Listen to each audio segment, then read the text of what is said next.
ஆச்சி gulab jamun mix வழங்கும் மணிச் செய்திகள். இணைந்து வழங்குபவர்கள் அரசன் சோ.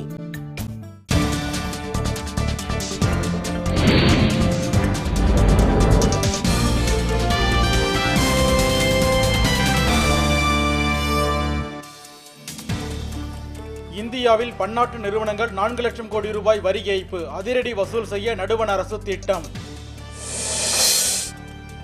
கலவரத்தால் பாதிக்கப்பட்ட முசாபர் நகரை நாளை பார்வையிடுகிறார் பிரதமர் மன்மோகன் சிங். ஓணம் திருநாளையொட்டி சாதி மத பேதமின்றி வாழ கேரள மக்களுக்கு ஜெயலலிதா வாழ்த்து. புதுச்சேரி அருகே மர்ம நபர்களால் பாமக கொடிக்கம்பங்கள் சேதம், கைது செய்ய கோரி சாலை மறியல். திருவள்ளூர் அருகே 10 வயது மாணவி பாலியல் வன்கொடுமை, வீட்டிலிருந்து தூக்கிச் சென்றவர்களுக்கு வலைவீச்சு.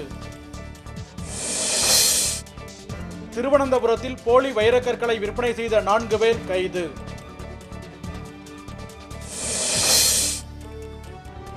பவானிசாகரில் மீண்டும் அட்டகாசம் செய்த மாக்னா யானையை பிடிக்க வனத்துறையினர் தீவிர முயற்சி. நெல்லை அருகே சாலையோரத்தில் கொட்டப்பட்ட அமிலம் தீப்பற்றி எரிவதால் பொதுமக்கள் அச்சம்.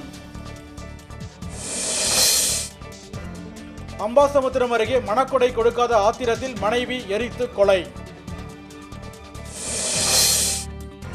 உலகின் வயதான மனிதராக கருதப்பட்ட ஷார்லி 112 வயதில் நியூயார்க்கில் மரணம். ஆச்சி குலோப் ஜாமுன் மிக்ஸ் வழங்கிய மணிச் செய்திகள். இணைந்து வழங்கியவர்கள் அரசன் சோ.